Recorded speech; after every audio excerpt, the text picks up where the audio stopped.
우리 교독하시겠습니다. 루스드라에 발을 쓰지 못하는 한 사람이 앉아 있는데 나면서 걷지 못하게 되어 걸어본 적이 없는 자라.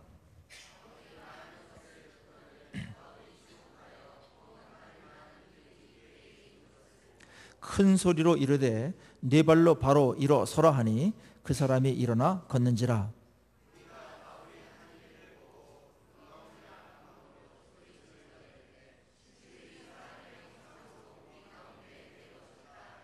바나바는 제우스라 하고 바울은 그 중에 말하는 자이므로 헤르메스라 하더라.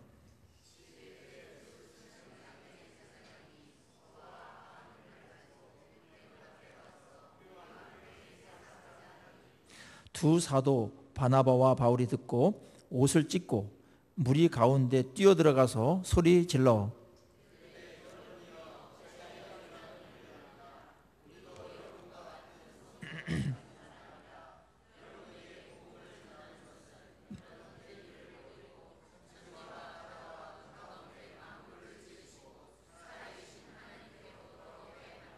하나님이 지나간 세대에는 모든 민족으로 자기들의 길들을 가게 방임하셨으나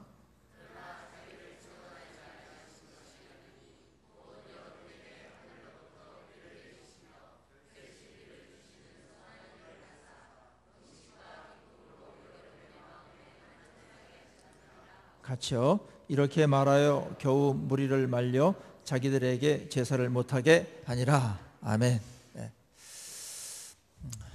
우리 인생 그래프를 이렇게 그려보신 적 있습니까? 자기가 태어나서 지금 이 시점까지 인생 그래프 좀 잘 될 때가 있고 또 안 될 때가 있죠. 또 뜰 때가 있고 깔아질 때가 있습니다.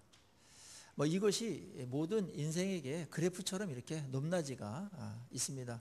뭐 계속 올라가는 사람도 없고 계속 떨어지는 사람도 사실은 없어요. 별로. 우리가 우리 상황과 우리 환경에 따라서 우리의 생각도 많이 변하는데요. 성경은 그런 면에서 우리가 어려울 때, 고난받을 때 이때 이야기를 더 많이 합니다. 이때는 자칫하면 나락으로 떨어질 수가 있으니까요. 또 그것이 고난을 잘 견디고 하면서 의미 있는 그런 인생이 되고 하나님의 뜻들을 더 많이 이렇게 알아가고 또 찾아가고 성숙하는 그런 기회이기 때문에 고난에 대한 얘기가 많아요. 또 인생이 또 고난이 또 많잖아요. 그런데 또 성경은 하나님께서 우리를 사용하시고 복 주시고 뭐 다 복이지만은 세상적으로나 영적으로 뭔가 이렇게 일이 잘 될 때가 있습니다. 잘 나갈 때가 있어요.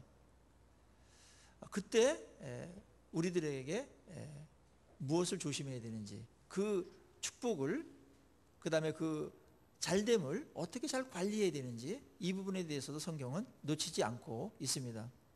사람은 워낙 약해서요, 어려우면 어려운 대로 또 약하고 또 시험을 둘 수가 있고, 또 하나님께서 또 높이고 또 이렇게 좀 잘해주면은 또 그것 때문에 또 이렇게 약해지는 부분이 또 있지 않습니까? 오늘 그 바울의 1차 전도 여행이 오늘 루스드라라는 그 터키 남부 쪽입니다. 지금의 거기서 이제 마무리가 됩니다. 그런데 여기까지 오는데도 뭐 우여곡절이 많았어요. 진짜 산전수전을 다 겪습니다. 말씀을 전해서 어떤 곳에서는 막 부흥이 일어나가지고 이렇게 그들을 막 따르고 교회가 막 세워지고 하는 일들이 벌어지는 반면에 또 한편에서는 빛과 그림자처럼 또 핍박을 하고 반대하고 또 어떤 사람도 돌로 이렇게 던져가지고 죽이려고 하는 그런 사람들이 있었습니다. 요 루스드라라는 곳에 오기 전에 바로 한 그 30km 떨어진 곳에 이고니온이라는 곳이 있습니다. 거기서 이제 바울이 1절서부터 7절까지 사역을 하거든요. 거기서 이제 복음을 전해서 회당에, 근데 많은 사람들이 믿는 자가 더했습니다. 근데 반대로 거기 있는 관리들이라든지 유대인들 중에 또 그런 사람들이 또 헬라 사람들 이렇게 해가지고 그걸 시기를 했는지 뭐 사탄이 충동질했는지 모르겠지만 이 바울과 바나바를 막 그 음해하고 욕을 하고 나쁜 여론을 막 만들면서 돌로다가 이렇게 막 쳐서 죽이려고 했습니다. 그래서 도망온 곳이 바로 오늘 루스드라입니다. 루스드라. 참 이게 어렵지 않습니까? 오늘 루스드라에서 왔는데 여기서 또 이제 일이 하나 벌어집니다. 우리가 읽었다시피 거기 나면서부터 안진뱅이가 있었습니다. 그 태어날 때부터 선천적으로 안진뱅이입니다. 근데 바울이 이렇게 말을 했던 것 같아요. 설교를 했던 것 같습니다. 이렇게 모아놓고 사람들 모아놓고 이제 집회를 많이 했으니까. 근데 여기 안진뱅이도 거기서 귀담아 들었던 것 같아요.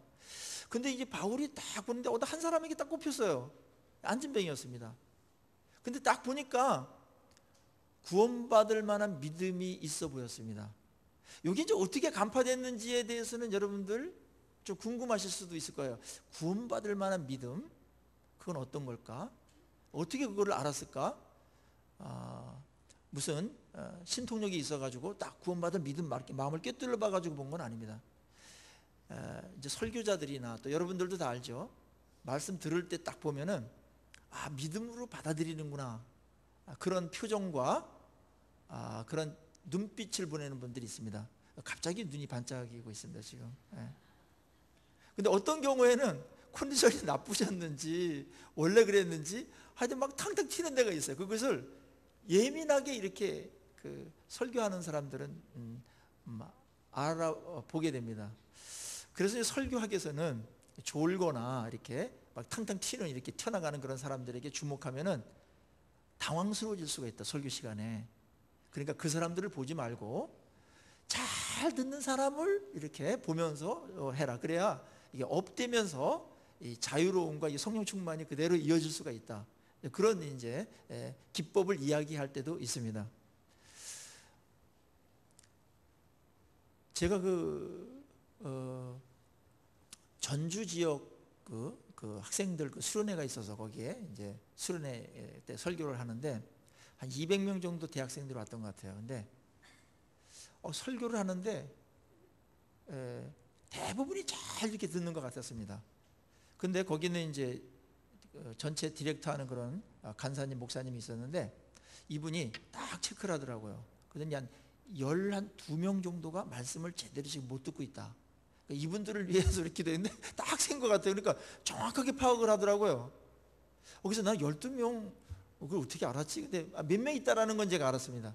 근데 대부분 잘 들으니까 난 그렇게 보고서 또 이제 나지겠지 하면서 했는데 이분들을 위해서 우리가 말씀이 들어가도록, 말씀이 들리도록 우리가 기도한다고 하면서 다 스태프들 모아놓고서 막 12명을 위해서 막 기도를 하다. 이름은 밝히지 않으면서 막 기도를 하더라고요. 12명 있다면서. 그럴 수 있다, 그런 생각을 했습니다. 근데 이게 말씀을 잘 들을 때 보면은 이게 쫙 빨려 들어가죠. 이렇게 말씀이 참 매력이 있어요. 영적인 아주 매력이 있습니다. 어떤 때는 막 이게 안 들려질 때도 있어요. 저도 교회는 뭐 초등학교 5학년 때부터 뭐 거의 개근할 정도로다가 안 빠지고 다녔는데 말씀이 정말 들릴 때는 대학교 3학년 때였습니다. 그 전에는 뭘 했는지 그냥 이게 분위기가 좋고, 그 다음에 뭐 나한테 잘해주니까 이렇게 또 뭐 교회 이렇게 안 빠지면은 다 칭찬을 하잖아요. 뭐 신앙이 어땠든지 간에 하여튼 자리만 지켜도 아주 훌륭한 신자라고 그렇게 평을 해주기 때문에 그 칭찬에 내가 배신할 수가 없어가지고 교회에 계속 나갔고, 또 저는 또 외롭기 때문에 그게 좋았던 것 같습니다. 뭐 아늑하고 그런 건 있었어요. 근데 가끔 이제 몇 마디 주워 들었던 것 같은데 그렇게 큰 도움은 없었던 것 같은데요. 그래서 이게 하나님께서 그러다가도 어느 순간에 귀가 딱 열리면서 성령께서 막 이렇게 물론 물리가 터지는 것처럼 영적인 물리가 터질 때가 있습니다. 그래서 그 자리를 지키셔야 돼요. 대학교 3학년 1학기 때인데 수련회 갔는데 로마서 강해를 윤종아 총무님이라고 있습니다. 성서연위원회. 이분이 말씀 강해를 하는데 제가 완전히 감전된 것처럼 쫙 빨려드는데 어느 정도 집중력이 있냐면은 그분이 말씀하는 거를 제가 대학부에 가가지고 그대로 얘기를 했다니까요. 집중할 때 이 IQ가 150, 200으로 뛰는구나, 그때 알았습니다. 저는 뭐 그 정도 머리가 좋지 못합니다. 근데 그 말씀을 그대로 녹음 테이프처럼 옮겨가지고 우리 청년부한테 막 이렇게 막 마음에 말씀이 있으니까 막 가만히 못 있겠더라고요. 그래서 만나면 그 얘기하고 막 이래가지고 그때 청년부에서 제가 아주 믿음이 무지 좋은 자로 알고 그 다음에 회장으로 뽑아줬습니다. 물론 남자가 3명밖에 없었습니다. 그때 했는데 그래서 막 그때도 막 부흥이 일어났어요. 그러니까 그 제가 막 수련회 막 데려갔죠. 너무 좋아가지고. 그때 아마 그 하나의 저에게 큰 전환점이 됐던 것 같아요. 그러면서 이런 생각이 들었어요. 이 정도의 말씀이라면 정말 세상을 바꾸겠다. 이 정도의 말씀은 변하는구나 사람이. 그런 확신이 그때 들었습니다. 그 이후로 제대로 이제 성경을 본문에 충실해서 이야기하는 설교라면은 저는 대부분 들리고 은혜를 받습니다. 누가 하든지 간에 본문을 그대로 드러내는, 본문하고 딴 얘기하는 거에 대해서는 제가 좀 약간 짜증스럽게 이렇게 하는 좀 기질이 있어요. 그것도 좀 이렇게 잘 받아들이면 은혜가 되는 것도 많은데, 근데 본문에 충실하게 이렇게 하는 설교를 들으면, 정상적인 설교 들으면 대부분 다 이렇게 은혜가 됩니다. 오늘도 여러분에게 제가 본문을 충실하게 드러내려 노력할 테니까 여러분에게 성령께서 그런 말씀이 들려지는 그런 은혜가 있기를 축원합니다. 들려지는 거 축복입니다, 여러분. 이게 진리가 그대로 들려진다라는 거. 그래서 들려지고 이렇게 받아들여져요, 마음속에. 이게 성령께서 하시는 거예요. 성령의 임재에 대해서 우리는 막연하게 생각하는 게 많습니다. 임재에서 분위기가 좋다든지 뭐 이렇게 막 뜨겁다든지 뭐 이런 어떤 감정적인 어떤 그런 것들도 물론 있겠죠. 전격적으로 성령께서 역사하시니까요. 그런데 성령께서 정말 우리에게 임재했을 때, 공동체와 우리 개인에게 임재했을 때 어떤 일이 벌어지겠습니까? 가장 의미 있는 일은 말씀이 들리도록 하는 겁니다. 이거는 기분 전환 정도로 끝나지 않잖아요. 그냥 감정이 뜨면 그때뿐이고, 그럼 기분 전환만 하고 성령께서 가시겠습니까? 하나님 오셨을 때는 언제나 메시지를 갖고 오셨거든요. 구약 때는 언제든지 하나님께서 아브라함에게 오셨던, 모세에게 오셨던, 누구에게 오셨든지 간에 오시면은 항상 할 말씀이 있으셨어요. 할 말씀이 있으셔서 오세요. 그러니까 오늘날에도 하나님이, 하나님의 영이신 성령으로 우리에게 오시잖아요. 오셨을 때 가장 성령님이 나와 함께하고 나와 임재하시는가 안 하는가에 대한 가장 명백한 증거는 말씀이 은혜로 들리는가 이겁니다. 은혜로 받아들여지고 그러면은 성령께서 나에게 지금 오신 거예요. 진리의 영께서 가르쳐주지 않으면 어느 누구도 은혜 받을 수가 없어요. 성령께서 말하는 자와 듣는 자 사이에 말씀으로 교감하게 만들고, 그래서 그 말씀이 하나님께서 나 혼자 세워놓고 막 말씀하는 것처럼 그렇게 막 될 때 말씀에 압도당하죠. 그때 부흥이 일어나는 겁니다. 개인적인 부흥이 일어나고, 그때 마음에 놀라운 변화들이 일어납니다. 이때는 뭐 소낙비가 막 퍼붓는 것처럼 은혜가 맨처음 뭐 평소에 때는 이렇게 이슬비 내리듯이 이렇게 합니다. 그러다가 예배 드릴 때 어떤 때는 말씀이 막 퍼부어져서 폭포수를 맞는 것처럼 그런 느낌이 들 때가 있는데, 그때 변화가 일어나는 겁니다. 그때 치유가 일어나고 그때 회복의 역사가 일어나는 줄로 믿습니다. 이거를 바울이 딱 봤어요. 딱 꼽혔어요. 뭐 다른 사람들은 이렇게 저는 안 들었는지 모르겠는데 안전뱅이가 딱 듣는데 표정 보고 눈빛 보니까 완전히 빨려들고 있어요. 믿음으로 받아들이고 있구나. 그래서 성령께서 그때 아마 그 강하게 감동하셨던 것 같아요. 고치라고. 그때 바울이 딱 그 믿음을 보면서 일어나 걸으라 그래 버렸습니다. 명령을 해버렸어요. 그때 이 사람들이 선천적인 사람인데 벌떡 일어나가지고 이렇게 이제 걸어다니고 뛰고 이런 일이 벌어졌습니다. 참 놀라운 기적이죠. 우리는 이제 이 얘기를 하면은 믿음이 있으면 이제 이런 기적이 일어난다, 뭐 이런 이제 생각으로 바로 대입을 시키는데, 그 일이 일어나는 것은 하나의 또 다른 목적을 위한, 더 큰 가치를 위한 방편이고, 그 다음에 수단이라는 것을, 과정이라는 것을 꼭 인식하셔야 돼요. 사도행전에 수많은 기적들이 일어나지 않습니까? 근데 이런 표적과 기적 중에 어떤 긍휼히 여기는 것도 있지만은 대부분 하나님께서는 이 새로운 전환점이 막 시작될 때, 복음 막 이때 이제 집중적으로 이 표적과 기적을 많이 허용하세요. 그래서 이 표적과 기적을 통해 가지고 뭘 하나님께서 그들에게 주시고자 하냐면은 말씀을 깨닫게 하기 위해서 표적과 기적을 주는 겁니다. 하나님이 살아 계신지, 뭐 하나님 누군지도 모르고, 나랑 무슨 관계가 있는지도 모르고 이렇게 뭐 철학적으로 설명하거나 이론적으로 설명하면 이게 안 될 때가 있지 않습니까? 그리고 자기도 할 말이 많고, 그럴 때는 기적을 한번 함으로써 절대자가 있구나, 막 이걸 깨닫게 하고요. 그 다음부터 이제 말씀이 들려지는 건데요. 거기 14장 3절 한번 보세요. 14장 3절 한번 읽어보겠습니다. 13절 시작. 두 사도가 오래 있어 주를 힘입어 담대히 말하니 주께서 그들의 손으로 표적과 기사를 행하게 하여 주사 자기 은혜의 말씀을 증언하시니. 자, 표적과 기사를 행하게 하셔가지고 뭘 한다고요? 자기 은혜의 말씀을 증언하게 했다. 그러니까 표적은 마음을 여는 것이고 그 다음에 고정관념 같은 거 깨는 것이기도 하면서 그 자체에 하나님의 전능하심, 그 다음에 함께하심이라는 어떤 강력한 메시지가 거기에 포함되어 있어요.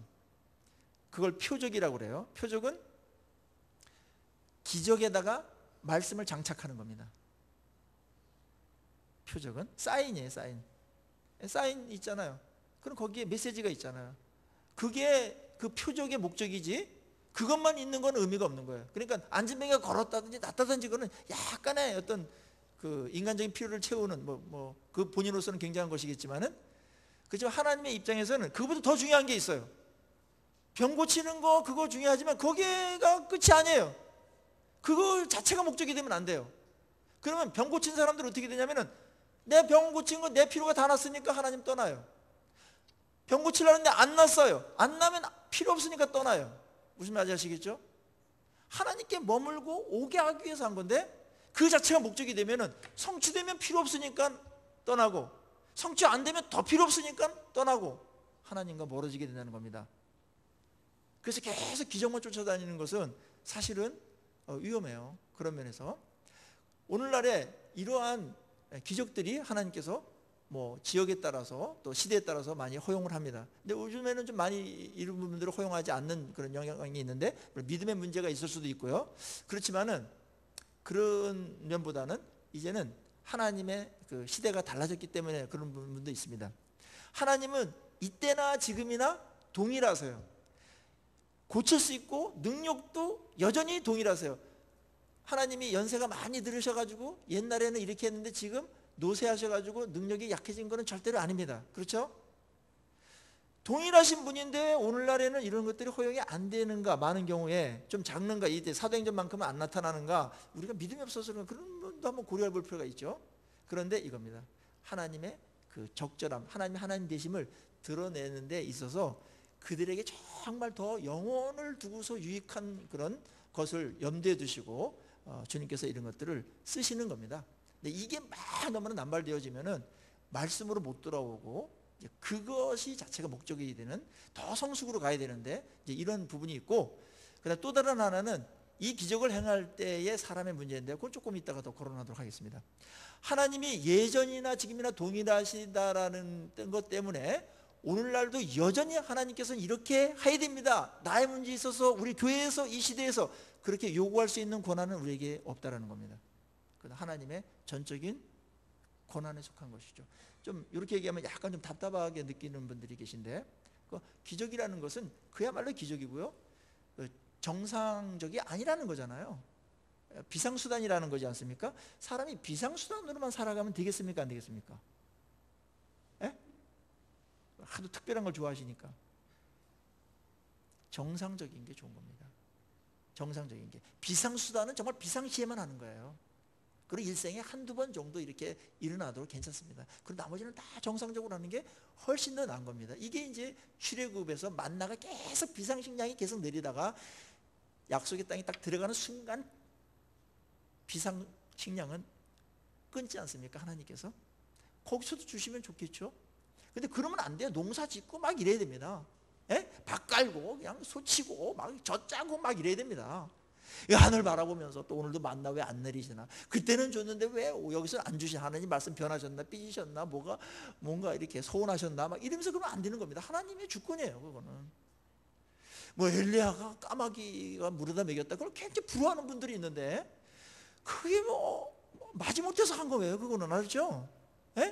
까마귀가 갖다 준 게 나 어디서 훔쳐온 거지. 그게 무슨 뭘 지가 만들어 왔겠어요? 그리고 까마귀가 그 이빨 씻었겠어요? 안 씻었겠어요?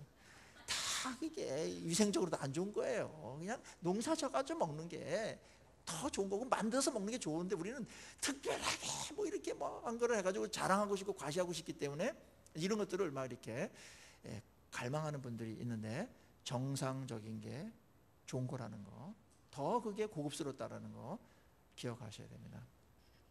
자, 병자가 딱 일어나니까 그 동네가 좀 약간 미신성이 있고 이제 제우스신 막 이거 섬기는 때였었어요. 동네 사람들이 딱 보니까 이게 보통 일이 아니거든. 그래가지고 여기에 놀라운 그런 동네 사람들의 반응이 일어납니다. 그들을 신격화하는 일이었습니다. 거기 12절 보니까 바나바는 제우스, 제우스신 아시죠? 헬라의 그 주신입니다. 그리스의 주신. 제우스신 많이 들어보셨죠?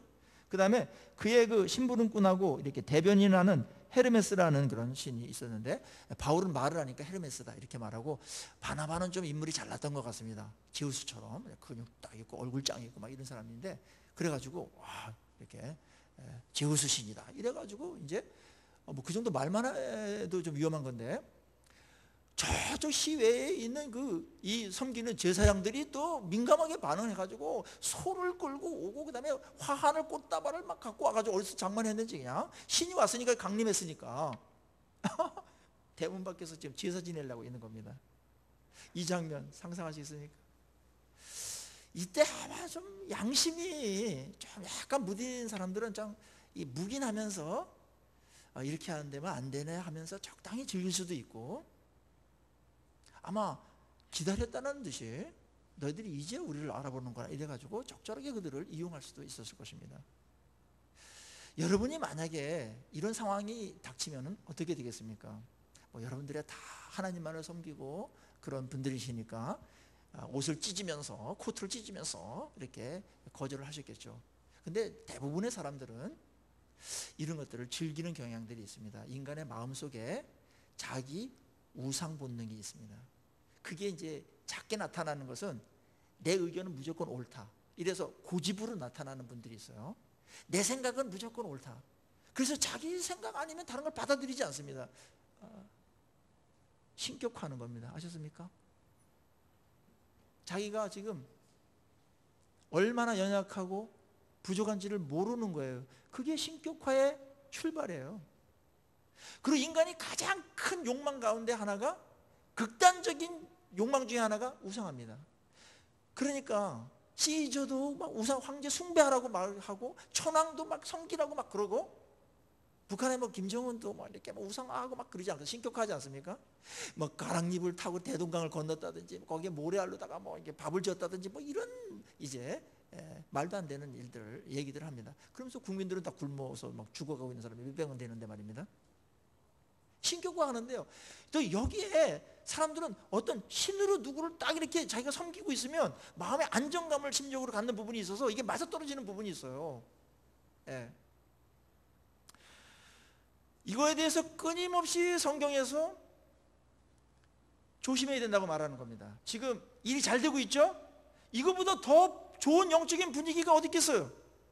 이거보다 더 자기가 높아질 수가 없는 상황까지 사람들이 막 과도하게 지금 높이고 칭송하고 있는 겁니다.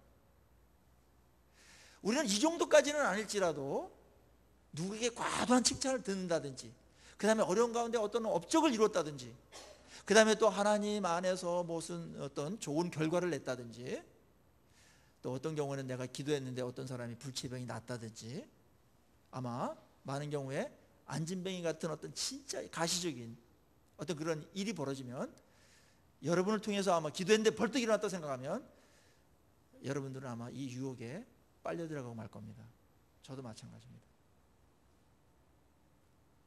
그래서 한국에서 많은 그런 신유의 은사를 가졌던 사람들이 있어요. 뭐 현신의 권사님이라든지 대구에서 뭐 그분 통해서 난 사람들 많아요. 그 다음에 뭐 그 전도관 했던 박태선이라든지 뭐 이런 사람들은 굉장한 그 신유의 은사가 이제 막 쏟아졌는데, 뭐 진위는 모르겠어요. 근데 난 사람들이 있는 건 분명합니다. 근데요, 신유의 은사를 했던 사람들의 말로가 대부분 탈선입니다. 무섭더라고요. 말로가 다 안 좋아요. 그러니까 자기를 아무리 조심하려고 해도 뭔가 다른 사람하고 차별화해서 자기를 자꾸 보게 되고, 자기를 굉장히 독특한 존재로 해서 어떤 부분에서 은사나 어떠한 메시지나 이런 면에서 어떤 독점하려고 하는 성향성이 있게 되면서 교만해집니다. 우리 모두가 갖고 있는 본성 중에 하나입니다. 나는 예외다 그렇게 생각하지 마세요. 아직 그럴 환경이 안 됐든지 그런 상황에 안 들어가 있기 때문에 그렇지 잠재되어 있다는 겁니다. 그래서 저는 하나님께서 여러분들에게 은혜를 내려주셔가지고 여러분들을 통해서 많은 일들을 하기를 원하시고 또 쓰시고 그 다음에 여러분들에게 또 뭘 맡기시고 하는 부분들이 분명히 있을 겁니다. 또 이루시는 것이 하나님의 큰 바람이시고 또 뭐 하나님께서 우리를 일꾼으로 삼으셨다면 뭘 이루기 위해서 하지 망하라고 세웠겠습니까? 근데 이루었을 때 나를 통해서 이루었을 때 하나님 인간을 통해서 일하시니까 이루었을 때 그때 쓰임받는 사람들이 대부분 실력이 부족해서 자고하게 된다는 겁니다. 이 부분 때문에 하나님의 딜레마가 있으신 것 같아요. 쓰고 싶은데 썼다가는 망가져 버리니까 교만해지니까. 이게 얼마나 어려운 일이냐 하면 말입니다. 사도 바울이 얼마나 대단한 분이에요. 여기서 이렇게 통과한 분이에요. 그렇죠? 이것도 통과한 분이에요. 사도 바울이. 그렇죠? 근데 사도 바울의 이 치명적인 병이 있었지 않습니까? 그것을 하나님께 주님 고쳐주십시오 했는데 내 은혜가 내게 족하다. 그거는 너를 자고하지 않게 하기 위해서 내가 너한테 둔 거다. 가시를 둔 거다. 그래서 가시 찔리는 겁니다. 그러면서 아 내가 인간이구나. 아 내가 사람이구나. 아, 내가 하나님의 도구에 불과한 거구나. 내가 그런 자구나. 이런 걸 계속 찔르면서 어떤 기적이 일어날 때마다 또 말씀을 해가지고 많은 사람들이 막 돌아올 때마다 이때 이제 돌아올 때 보면은 그 사람을 통해서 하기 때문에 존경과 높임과 이게 같이 수반되거든요. 이걸 감당 못할까봐 바울에게 평생토록 아주 치명적인 부끄러운 이런 이렇게 발작되면 부끄러운 어떤 아주 불편한 또 사역할 때 늘 찔리는 매일매일 확인해야 되는 이런 질병을 갖도록 했습니다. 저는 이걸 보면서요 바울이 여기 잘 넘어가지 않습니까? 근데 이게 이제 계속 반복될 때 과연 이 횟수와 그 다음에 그 분위기와 많은 사람들이 하는 그런 칭송의 말들과 세월을 견딜 수 있는 인간이 있겠는가? 없다고 봅니다. 바울이 못 견딜까봐 하나님께서 자고할까봐 그런 것을 뒀다면 우리에게는 얼마나 많이 둬야 되겠습니까? 물론 우리는 바울보다 하는 일이 적기 때문에 작은 가시들을 뒀을 거예요. 대부분 그래서 예수 믿는 사람들 가만히 보면은 치명적인 약점 하나는 다 갖고 있습니다. 그것 때문에 교만하지 않게 되는 것이죠. 장치입니다. 장치. 장치가 있어요. 야곱도 자기 막 의존하고 막 이렇게 막 자기 몸으로다가 막 힘으로다가 괴력으로 살았던 사인데 야복강 강가에서 환두뼈가 막 위골되면서 평생 절뚝의로 삽니다.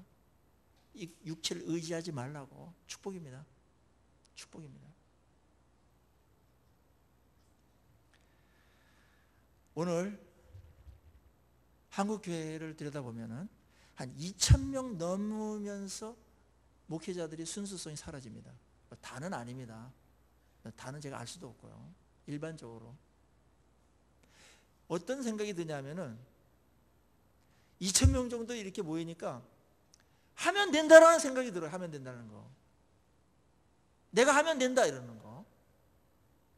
그 자체가 굉장히 세상적으로는 괜찮은 그런 사상이에요. 동기유발시키고 막 하는데 해도 안 되는 거 많잖아요.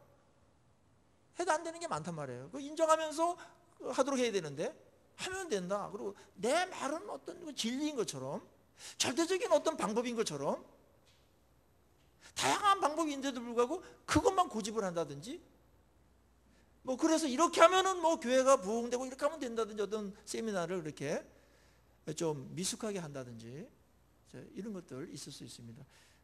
뭐 다 도우려고 하는 것이긴 하지만은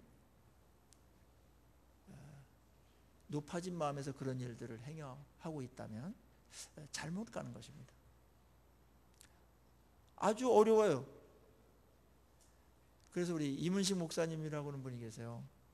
제가 좀 존경하는 분인데 얼마 전에도 만나서 같이 지냈습니다. 근데 이분이 삼본이라는 곳에 이제 그 교회를 세웠는데 사람들이 막 터져 올 정도로 많이 들어왔습니다.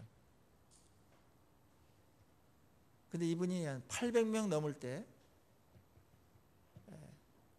교회가 막 잘 세워가는데 개척하기로 마음을 먹었어요. 60인데.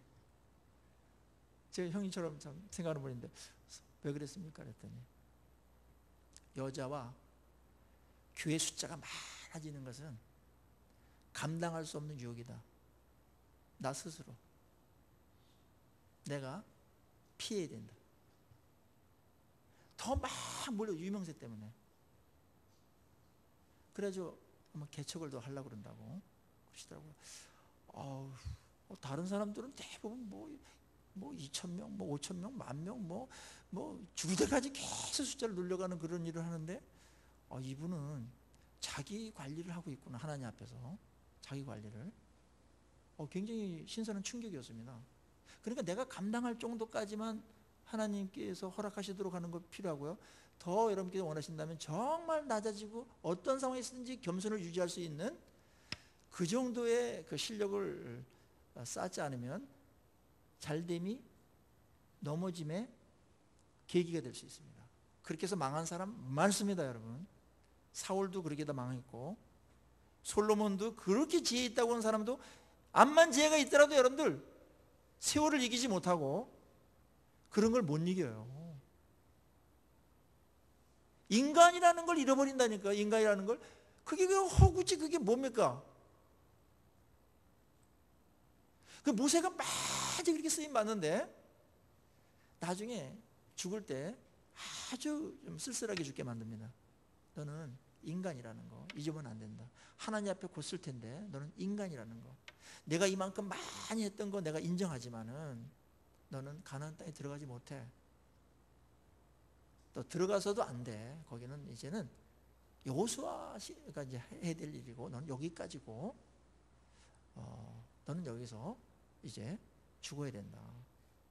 뭐 어떻게 보면 좀 약간 뭐 안 돼 보이긴 하지만은 여러분 한없이 높여주는 게 그 사람을 위한 겁니까? 하나님은 언제나 실체와 진실을 중요하게 여기고 인간은 언제나 인간이어야 된다는 거예요. 어떤 분들은 좀 이렇게 하면 뭐 목회자인데 목소리가 변하는 사람이 있는데 왜 그래요? 그죠? 어려울 것 같은데 이래서 저래서 하기 굉장히 좀 어렵잖아요. 또 상황에 맞춰서 또 해야 되는데 왜 그래요? 이게 다 자기 우상화왔더니 이게 겉멋이 들어서 그래요. 겉멋이. 있는 그대로 좀 자연스럽게 좀 살자고요. 거품 다 걷어내야 됩니다. 얼마나 자기 이상을 보이려고 하는지. 그래서 뭐 다 연기자예요. 연기 너무 잘해요. 연기를. 그럴 필요 없어요. 그냥 모르면 모른다고 그러고 모르는 건 모른다고 하면 되지 않습니까? 그리고 조금 잘하면은 내가 그거 할 수 있다고 해서 그만큼 섬기면 되고 많이 아는 것도 아니잖아요. 어느 전문 분야에 들어가면은 대부분 다 겸손해집니다. 뭐 아는 게 없다라는 겁니다. 진짜 제대로 아는 게 없어요. 인간입니다. 오늘 여기서 하나님께서 글을 쓰시는 거지 이들이 능력이 있는 게 아닙니다. 이 부분에 대해서 앞부분에 3장에서 안진뱅이 똑같이 일으켰을 때 사람들이 쫙 주목했어요. 완전히 시선 강탈. 와, 그때 베드로가 깜짝 놀라죠. 왜 나를 주목합니까? 우리를. 이게 나에게서 나온 줄 압니까? 여러분들, 하나님께서 하신 것이지 하나님께 주목하지 왜 우리를 주목합니까? 해서 신경질을 냈다고 했대. 위선이 아니었습니다. 그게 얼마나 무서운 줄 알았습니다. 그거는 완전히 그 하나님의 영광을 강탈하는 것이고 찬탈하는 것일 수도 있고요. 그러니까 근본적인 목적 자체가 하나님께로 안 가고 나한테로 간다는 것은 얼마나 본질적인 면에서 위험한 일입니까? 여기 우리 12장 한번 보세요. 12장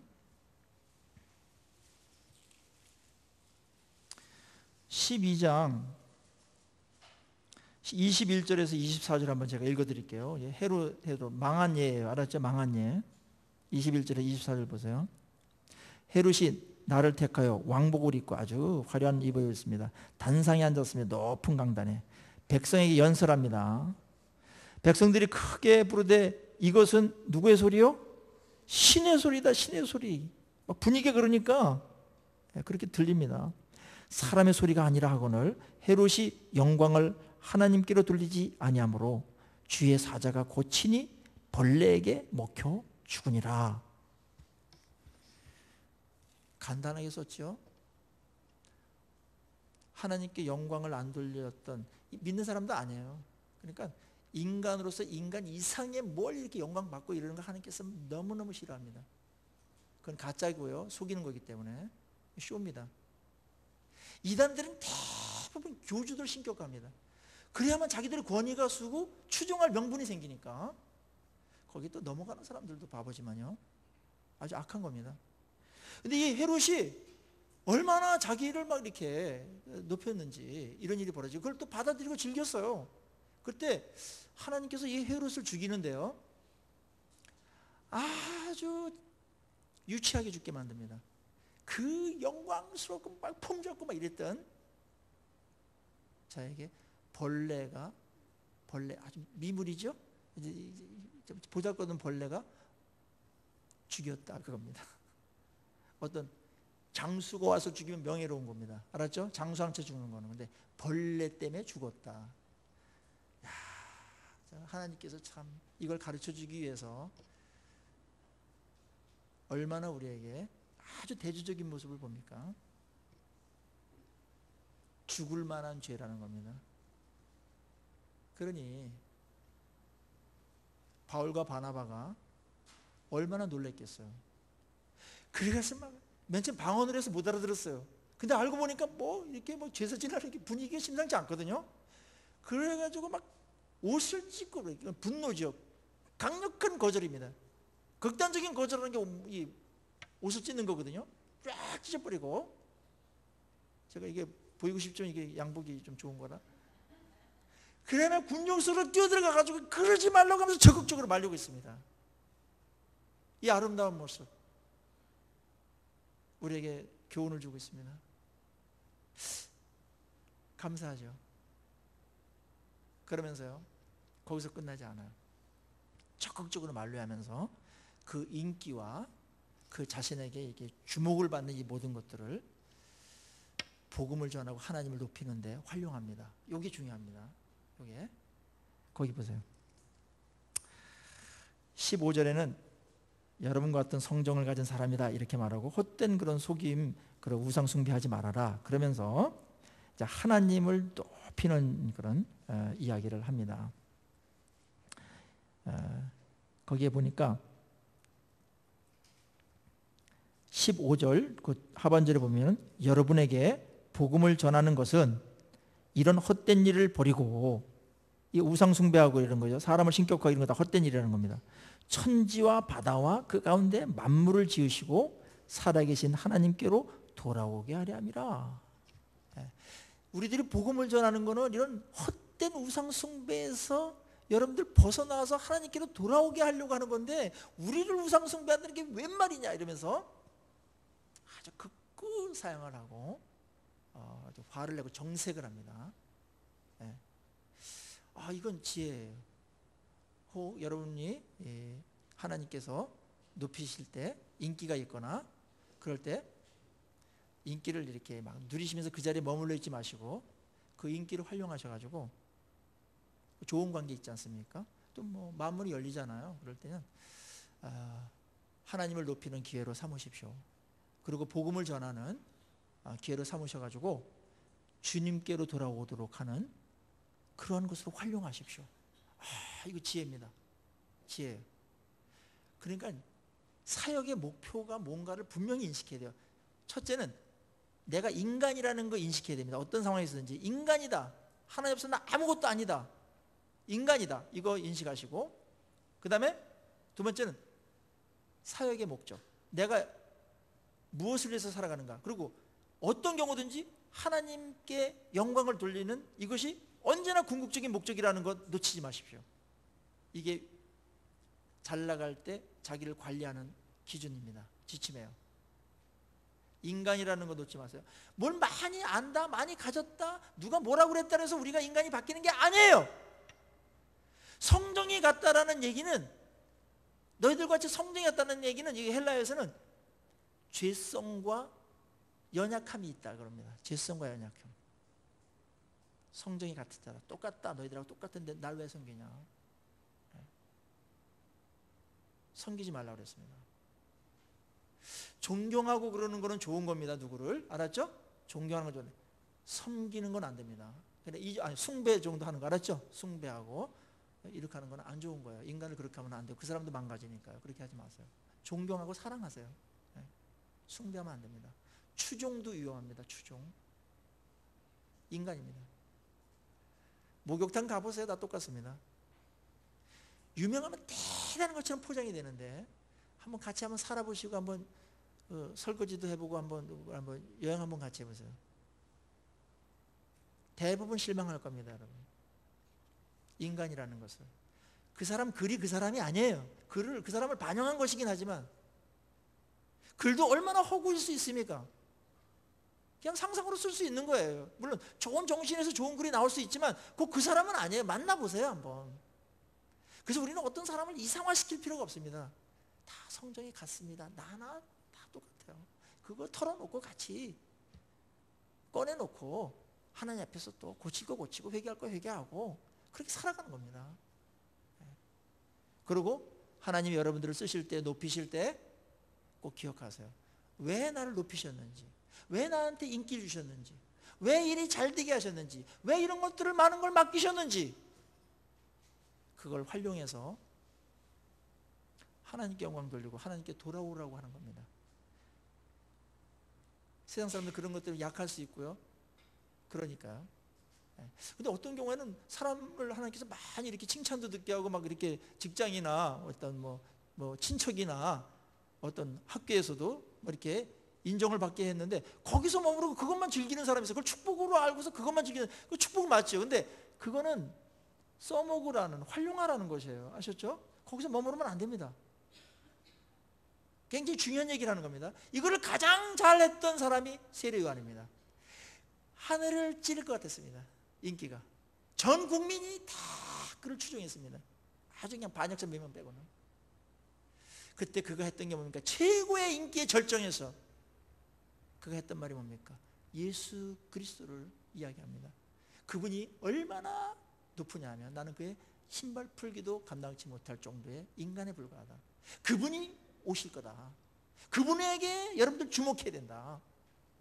그러면서 자기 제자들도 나중에 다 공들인 제자들인데 예수께로 보냅니다. 인간이거든요. 얼마나 아름답습니까? 그래서 허전합니까? 그렇지 않아요. 어차피 우리의 인기나 평판은 종이 한 장 차이입니다. 그냥 오늘 굉장히 좋았던 사람이 어느 순간에 완전히 몹쓸 사람이 될 수 있어요. 세상 그렇게 만들어버려요. 우리가 아무리 노력을 하더라도 그거를 그대로 유지할 수가 없어요. 오늘 그러면서 우리의 해답은 뭐예요 이제?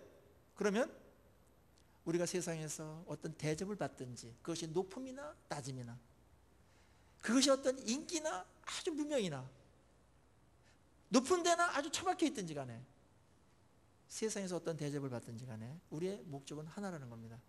하나님을 영화롭게 하는 겁니다. 낮은 자리에서도 얼마나 영화스럽게 할 수 있는지 아세요? 낮은 자가? 닉 부이치치라는 사람 있죠?